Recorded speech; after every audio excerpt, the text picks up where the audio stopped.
All right, so you might be asking, Robbie, are we really going to be talking about a possible Bryce Harper trade?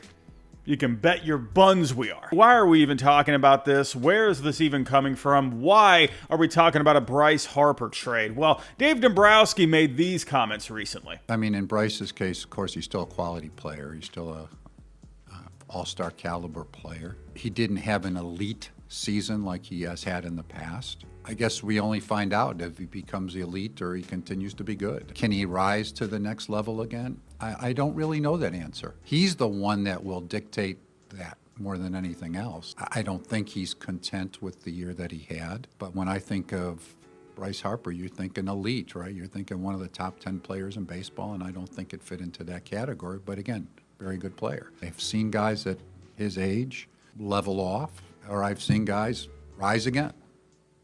We'll see what happens. And those comments led to this take from Joel Sherman of the New York Post. Clearly, Dombrowski's comments, Dombrowski's been around way too long to have said that without having some meaning behind it. That's what I thought too. I continue to wonder if the meaning is the player is unhappy with his contract, and this was a kind of side glance back at, I could take some shots here too, if you'd like me to do that. Why don't we both settle down? I mean, I don't know. Like, I that's pure speculation. Mm-hmm. Would I be 100% shocked if Bryce Harper got traded this offseason? No. And I know this whole thing sounds absolutely ridiculous, but just bear with me. I'll give you my take on everything in just a little bit. But let's rewind back to the Dave Dombrowski comments. Why is he even making those comments in the first place? Well, there's been a lot of attention on Bryce Harper's numbers from this past season, which weren't bad by any means. He hit 261, 357 on base, a 487 on the slugging, a 131 WRC plus, 27 homers. The advanced metrics still look good. So what's the problem here? Well, people are starting to wonder if maybe we're seeing Harper start to regress. The numbers were down compared to what he did last year. He posted over a 5 wins above replacement on Fangraphs, and this year it was down to a 3.5. So people are wondering, are we starting to see a downward slope with Harper moving forward? So Dombrowski, he's expecting more of those superstar kind of numbers. Maybe this is Dombrowski trying to light a fire under Harper a little bit, get him motivated a little bit to go after it this coming off season and get back to what he was doing. And actually, I do appreciate the honesty and the transparent thoughts. I think we need more of that across Major League Baseball. But for this particular situation, I don't think it was absolutely necessary for it to be public like that. If you want to have this conversation privately, then sure, by all means, whatever. But publicly like that, I didn't really understand it. And I know Harper, he tends to be, pretty public with what he's thinking. And like Joel Sherman mentioned, maybe something with a rumored possible contract extension that Harper's been looking for came into play a little bit here. Maybe Dombrowski was trying to send a message. I'm not really sure what the motivation was behind those comments. And again, I understand the comments from Dombrowski to an extent, but I just don't think it was very necessary to do it out in public, especially after the postseason on his birthday, for crying out loud. With that said, let's get back to the Joel Sherman comments about a possible Bryce Harper trade. And I'm going to say right off the bat, I don't think Bryce Harper's getting traded this offseason. I think that's crazy. I think that's bananas. I don't think it happens. And I think I can give a pretty good opinion on this because I just saw the Red Sox trade a franchise player, a superstar, in Rafi Devers to the Giants this past season. No one saw that coming. That completely blindsided everyone. I mean, everyone knew about the turmoil with Rafi and the Red Sox and the whole position change thing and everything else that came along with it,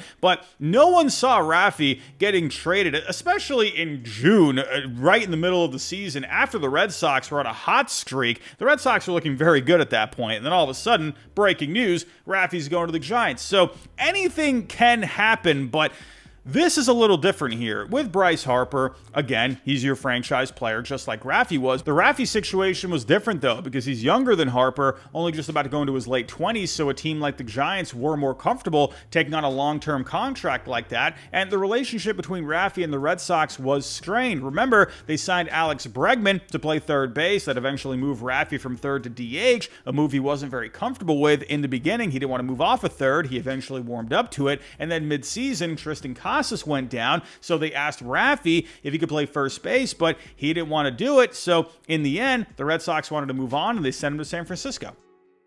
Now, after a third straight year of another early postseason exit, do I think the Phillies need to shake things up a little bit? Yeah, I definitely think there's a case for that, but I don't think moving Bryce Harper is the way to do it. I think there's other ways you can do this. I don't think trading your superstar player, the face of the franchise, is the way to do it. Again, I do think the Phillies need to kind of make some changes here. You don't want to get into another situation where the Phillies were looking great in the late 2000s, early 2010s, and then age started to creep up, and eventually they just dipped into mediocrity.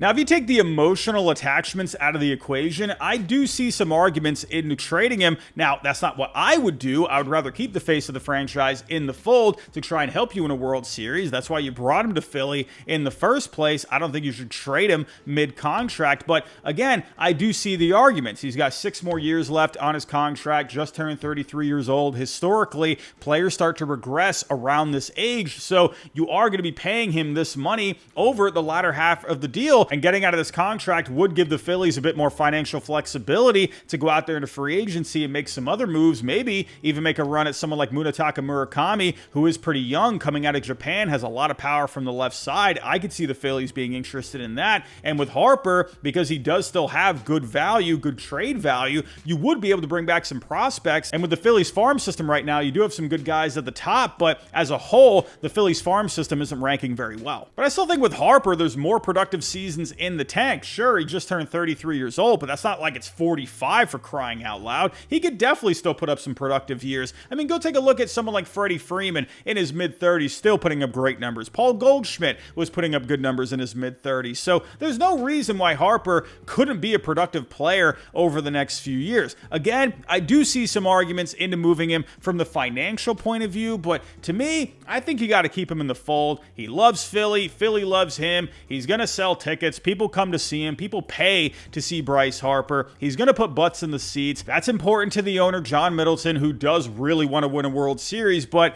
he is the owner of the Philadelphia Phillies, so he wants to make money as well. And don't forget, Bryce Harper does have a no-trade clause, so he would have to approve any trade. So in the end, do I think Harper is going to get traded? No, I don't think he's going to get traded this coming offseason. There's no point to even talking about possible trade. Let's start off with the team that Bryce Harper wanted to be on growing up, the New York Yankees. And remember, the Yankees had an opportunity to go after Harper when he became a free agent, but they already had Giancarlo Stanton in the fold, and in the end, they ended up not making a pursuit for him. Yankee fans are still irate over that to this day. Could they have a second chance here? Well, here's the thing with the Yankees. I mean, they got a pretty solid bat at first base already in Ben Bryce. This guy had a very good season this year. Overall, he hit .255 with a .337 on base, a .499 on the slugging, a .133 WRC plus, 26 homers, a 3.0 F4 overall, only a little bit lower than Harper, but he's a lot younger, only just about to turn 27 years old. I think the Yankees are probably pretty comfortable with Ben Bryce at this point. The only way I could see this actually happening is if Harper moved back out to the outfield. I don't see that happening at this point in his career. I think he'll end up staying at first base, take some time at DH as well. I guess another option could be to trade Austin Wells somewhere else. You could put Ben Bryce at catcher, Harper at first base, but that's another hoop you're going to have to jump through. I bet there's a lot of Yankee fans out there that would love to have Harper in a Yankee uniform, just like they envisioned it going into 2019, but I just don't see it in the cards. Now, I do have a few other teams in mind, but before I get to those, we do have a word from our partner for today's video. Ladies and gentlemen, we've obviously talked about a lot of baseball on this channel, but one thing we haven't touched on too much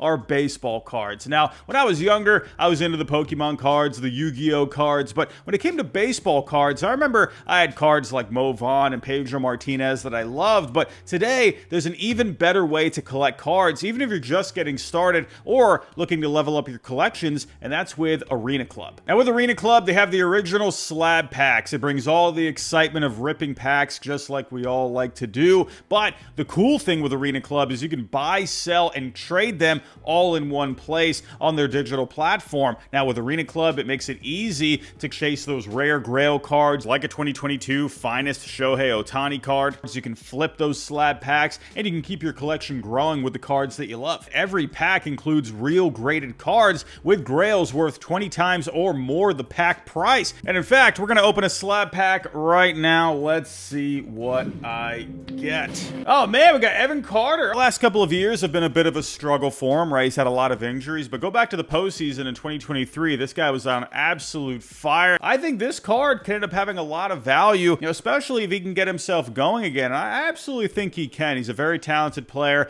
good hit tool, good speed, very good defensively as well. It kind of brings me back to when I was in high school when the Red Sox won the World Series in 2007. I tried to look for those younger Red Sox players like Dustin Pedroia, Jacoby Ellsbury, Jonathan Papelbon. That's a big part of collecting cards, right? You try to look for those rookie cards, and if they end up having a great career, well, the value of those cards just skyrocket. And the best part is Arena Club shows you every single card in the checklist before you buy. Full transparency, there's no guessing, no gimmicks at all. Arena Club will even give you an instant cash offer for every card you pull based on the real market value. So if you're into collecting, trading, or just love the thrill of ripping packs, go check out arenaclub.com, the most trusted name in the game. And right now, Arena Club is helping us out big time. You can get 20% off your first slab pack or card purchase by going to arenaclub.com/hide and use the code HIDE at checkout. You can find the link in the description down below. How about somewhere that's not too far from Harper's home state of Nevada in Arizona? Now, the Diamondbacks could use an upgrade at first base. They had Josh Naylor, but they traded him away at the deadline to the Mariners, and after they traded him away, they had the worst production at first base in all of Major League Baseball. So maybe this could be a fit. They got some pretty solid prospects there. Maybe they could work out some kind of a deal with the Phillies. I think that could be possible. But do I see the Diamondbacks taking on Harper's contract? Probably not. How about another team out west that's looking to bounce back in 2026? The Texas Rangers. Now, remember last offseason, the Rangers brought in Jake Berger, hoping he would be the guy to lock it down at first base every day, but he had a terrible year this year. He had some injuries. He got sent back down to the minor leagues at one point. So is he going to be the guy they count on moving forward? I'm not so sure. And with the Rangers, they got some money to spend. They got some money coming off the books. Maybe they could take on the rest of his contract. Could you imagine Bryce Harper, Corey Seager on the same team? That'd be pretty fun. And Chris Young, he is a competitive GM. He wants to win. He wants to go out there and try and win a championship. But is this the right way to do it? I have a hard time seeing Chris Young taking on this contract. Remember, the Rangers, they've had some TV revenue stuff going on over the last couple of years. So is this a big contract that they would want to take on? If they were to go out there and spend on a big contract, I think they would rather go for someone like Kyle Tucker if they were to take on some money. So in the end, I could see the fit with the Rangers, but I don't see this one. Another thing with Preller is he hasn't been shy about going after superstar players in the past, so maybe Harper could be the next one on the list. But honestly, I think he's going to make an aggressive push from Munetaka Murakami. Yes, the Padres need power, but do I see them going this route? I don't think so. I think he would rather go for someone else, someone that's younger, like Murakami. He has scouted him heavily, so that's the way I think they're going to go. But could you imagine Harper and Manny Machado on the same team when they had the same free agency? That'd be pretty hilarious if you ask me, but I don't think the Padres are going to go this route. I wanted to point out a few teams there just to have some fun with it, but I think that proves my point a little bit more. While there are some fits on paper, I don't think there's really many slam dunk fits out there when you also factor in the financial point of view. So in the end, I think that's just another reason why the Phillies are going to end up hanging on to him. Again, I know this is kind of fun to talk about, right? It's intriguing, right? Bryce Harper, superstar player in the major leagues, he's going to get traded. No, I don't think he's going to get traded. I think he's going to stay in Philly. I would be shocked if he got moved. It's always fun to think about the possibilities, right? Especially when it comes to trades. We all love the juicy trade rumors. We all love the roster construction side of things. We all love coming up with mock trades. But in the end, I don't see Harper going anywhere. I would be absolutely shocked. But let me know your thoughts about everything, all the Dave Dombrowski comments, the Joel Sherman comments. What do you think about this whole thing? Let me know down below in the comments. But everybody, if you can, hit the like button on the way out, subscribe if you're new, and I'll talk to you next time.